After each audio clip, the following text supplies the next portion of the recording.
myself today, so this has been a great day of it.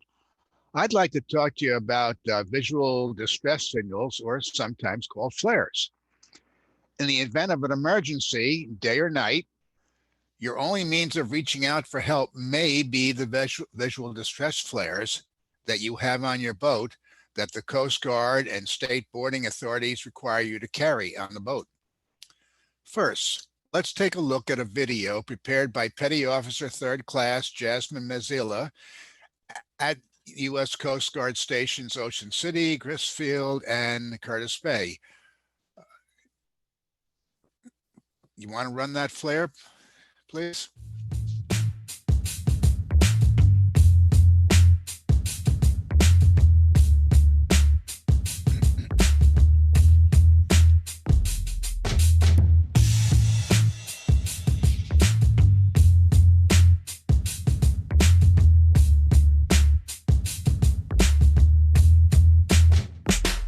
Most flares have a distinct rise and fall. Typically, you'll see the flare go up and then come down, or you'll see it descend at a slower rate depending upon the type of flare that it is, or even handheld flares, which are just as high as a person can hold them. Typical distress flares are red or orange.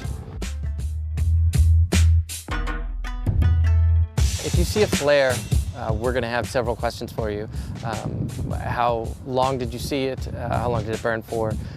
How many did you see? What color it was? We're going to try and figure out how high it was in the sky as far as trajectory. We're also going to try and figure out if there's a boat or anything in the area. Those are the things that we're looking for when we get a flare call. We actually have directions that we have you follow.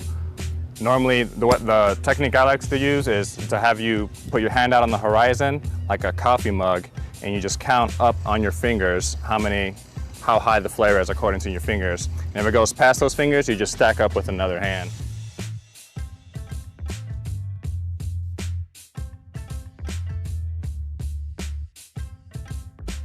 I know it can be tough to kind of break up what's a flare and what's a firework. The big thing is that a handheld flare from, let's say, the water, they won't last very long. Like our handheld flares that we hold in our boats, they're about 4.5 seconds. A firework is gonna go up pretty high and it's gonna be an explosion and it's gonna last a while. But just keep that in mind when you're trying to, figure out whether it's distress or not. While we appreciate the members of our community helping us out in reporting flares, we highly encourage you to do so as carefully and accurately as possible. Just to put it into perspective, the average hourly cost to operate our small boats can be up to about $7,000. For a helicopter, the cost can reach to about $16,000 per hour. When we receive a flare report, we have to act. When a false report comes through, it may hinder us from reaching a real emergency.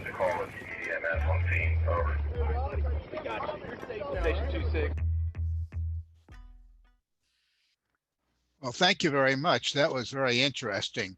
As shown in the video, there's numerous types of flares, both handheld and pyrotechnic. So let's take a look at an example of some of the flares that are approved by the Coast Guard on board vessels. First of all, the first slide here, you can see there's pistol flares, there's electronic flares, there's some handheld flares. You notice I've also shown a little horn there. While it's not a flare, it's certainly helpful for in distresses. Next slide, please. This is a day flag. I pointed out a few seconds ago the electronic flare. That one's for at nighttime. Obviously, it would be very difficult to maybe see the electronic flare in the daytime. So if you're using an electronic flare on board your boat, you are required by law to also carry the day flag. Next slide, please.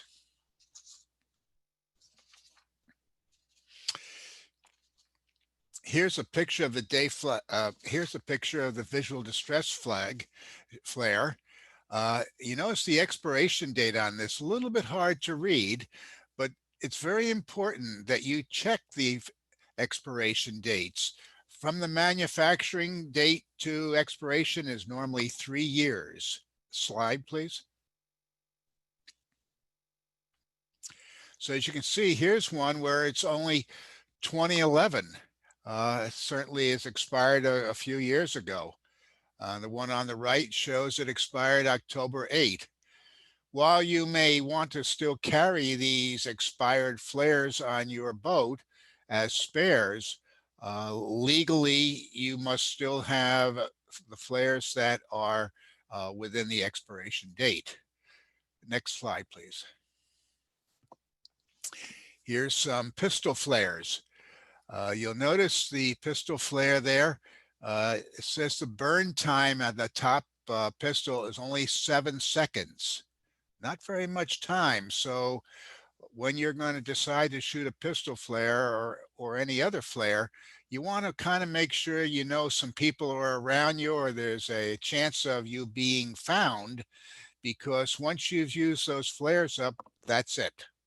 Next slide.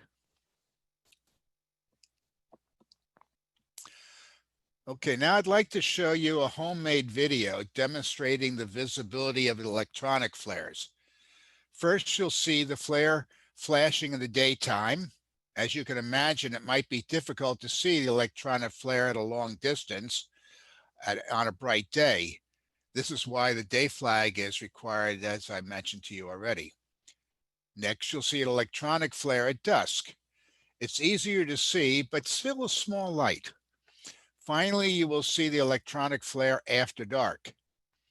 Now it's much easier to see when reasonably close, but since it is almost at water level, it may be hard to recognize if there's a lot of background lights on the shoreline or a long distance away from a responder. The visibility of any light is limited to the height it is above the water.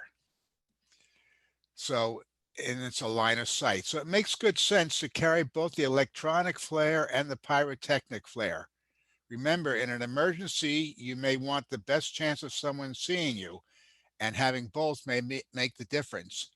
Can you run the electronic flare? Yeah, there we are. This shows up well.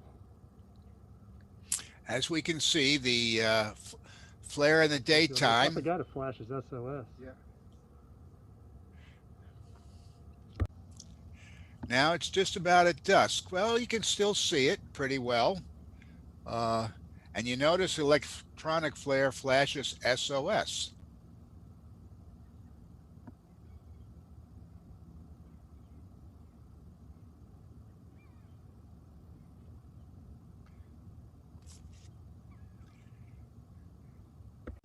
Now we're going to go, I'm about a quarter of a mile away from the camera, and it's pretty dark, so it's pretty good. But remember, it's only at water level.